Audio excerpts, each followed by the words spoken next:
Brought to you by 1AAuto.com, your source for quality replacement parts and the best service on the internet. Hi, I'm Mike from 1AAuto. I hope this how-to video helps you out. And next time you need parts for your vehicle, think of 1AAuto.com. Thanks. In this video, we're going to show you headlight replacement, both replacing the entire assembly, and in the beginning we'll go through just how you would replace the bulbs if that's all you're looking to do. And this is a 2007 Audi A4, and it's a similar procedure for A4s of this vintage. You'll need a new set of headlights from 1AAuto.com if yours are cloudy, cracked, or broken. Jack and jack stands if you want to lift it up, makes it a little easier. We do it here, especially to make it easier for filming. Then you'll need flat and Phillips screwdrivers, T25 and T30 Torx sockets, 10mm socket, ratchet, extension, and flex joint, and a flashlight will help. If you're just looking to change your bulbs, we'll go through that quick. On the passenger side, you'll want to take off this air duct. It just snaps in place, pull it up, and then pull it off. And then there's two Phillips screws that hold the rest of that air duct in place. You'll remove those to get that air duct out of there. And you can see the headlight right in here behind. I'm going to switch over to the passenger side headlight here, and you can reach the inner headlight or the high beam headlight by removing that wire retainer and then pulling that plastic door off. And then I'm going to show you how to do it in more detail with the light out of the car. And then the main headlight, you just push down on that tab, and then this door comes up and out, and you can access that headlight from the back. The outer turn signals, from what I can see, really aren't that accessible. You kind of need to have the light out of the vehicle in order to be able to change just the outer bulbs. Just make sure you snap that door back in place. And now here with the light out of the vehicle, I can show you, again, unsnap that retainer, pull that door off. The lights just pull out. If you grab the back of the connector firmly, you kind of just move them up and down and pull the light bulb out. Then the bulb disconnects just by pulling from the harness. Reconnect your new bulb. Just be careful not to touch the glass of the bulb. And then there is a lineup tab at the top of the bulb, and you kind of have to do this by feel when the lights are in the car. But make sure that lineup tab is at the top, and then it pushes in place. Put the door back on. Snap the retainer in place.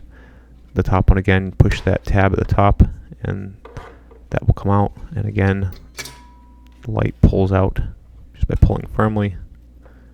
Disconnect the bulb the same way. Reconnect.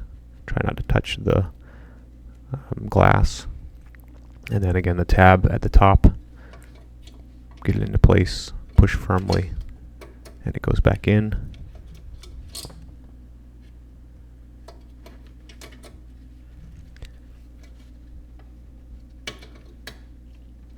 And then again, the outer bulb, which I'm going to show you, I couldn't reach them with my hand, so I believe you have to have the thing out of the car in order to do these. But you twist that counterclockwise, twist the bulb counterclockwise, it comes up and out. These bulbs you don't have to worry about touching the glass. Twist it back in counterclockwise and then lock that in clockwise. If you want to replace your entire assemblies, you'll need to remove the bumper cover, and you may want to jack the vehicle up each side. You can want to jack under the pinch weld, right where that red circle is. Put your jack and jack stands there. The green circle is just a little triangle that notes from the outside of the body where that lift area is. Underneath, there are three fasteners. You can see I'm going to point to one here, and then there's one on each side. They're just flat blade. Turn them about a turn out and pull them down. And then you want to remove the T25, and you may find some Phillips screws in there as well. But you want to remove the screws on each side so that you can pull the inner fenders back.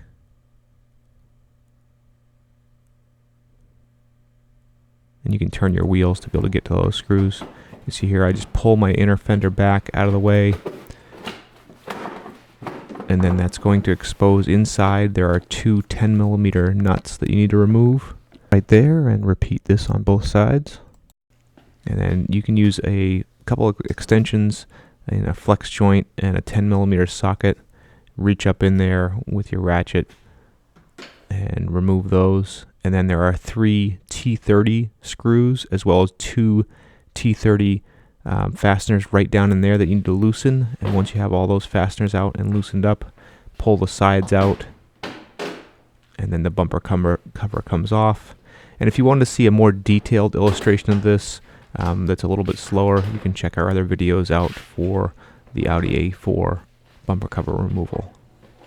And then it comes off, and you need to disconnect your fog light harness. On the passenger side, if you didn't already, pull that air duct out.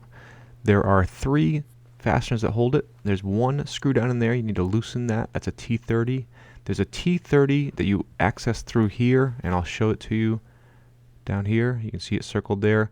Again, that's a T30, and you loosen that one. You don't have to remove it all the way. And then you want to remove this T30 screw on top. And to access that one, you'll need a long extension. Put it down and through, and loosen up the 2 outer ones, and then remove that top one. And then your light pulls out, and unclip the wiring harness. And then to disconnect the harness, sometimes it helps to push the harness on as if you're trying to connect it, then push the tab, and then release the harness. Then the new light from 1A Auto is going to go in there just like the original. Make sure you connect your harness first. Put that clip back on to keep the harness from getting pinched in there. And then you need to slide the mounting points, the 2 outer mounting points. They have to slide back in to the bolts that are holding them down, the loosened bolts. You may want to loosen them up just a little bit more to help you get it in there. Then it slides back in place. Put the top screw in, and then tighten up the other 2 fasteners. The passenger side is the same procedure. One difference, I had a little trouble getting to that outer bolt that's down underneath, so I used a flexible joint and some extensions and was able to get to it that way. On the passenger side, put the duct back in once you're done putting the lights in. You put it down in, connect it to the inner side first, and then push it down into the air filter housing. To adjust the aim of your headlights, there are 2. The inner one is a T30 and the outer one is a T40. And you turn these one way. If you turn it, moves it up and down, and then the other way will move it side to side. So one of them moves up and down, and one of them moves the light side to side, and you just turn it either clockwise or counterclockwise, depending on which way you want to move it. And put the bumper cover back on. Remember to replug the harness if you have fog lights, and then lift the cover up into place. You want to make sure that those 2 bolts that you loosened, make sure that the forks that are in the bumper cover go around those retainers and go in correctly. And I'll show you here in a second. It kind of can be a little difficult to line up the cover between the headlight and the mounting points inside. You see, I kind of give it a little force. It doesn't quite go. What you need to do is kind of push this or pull the headlight to the side so you can line up down inside. It's a little difficult to see, but you'll see I mess with it a little bit. It's kind of one of those things, once you get it, it goes in very easily, but it's just a little difficult to get.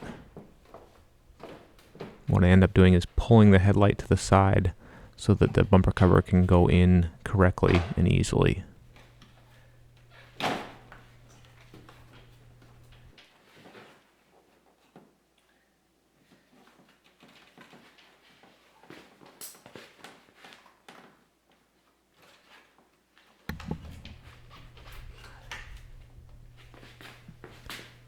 As you can see, once you get it right, it goes right in nice and easy. Do it for one side, and since I figured it out, it's really easy on the other side. Goes right in, and then latch the sides into place.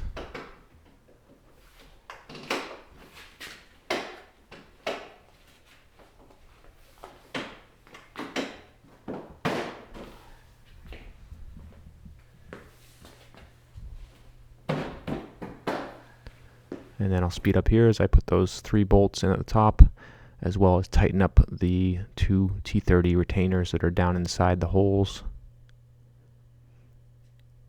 And then I'll continue to fast forward, put in the 2 nuts that hold the cover to the fronts of the fenders, tighten those up. And then we'll put in all the T25 and Phillips screws that hold the inner fenders in. And the only part I don't show is you obviously want to put the 3 flat blade screwdriver retainers back in at the bottom, and you should be all set. Thanks for tuning in. We hope this video helped you out. Next time you need parts for your car, please visit 1aauto.com. Also check out our other helpful how-to as well as diagnosis videos.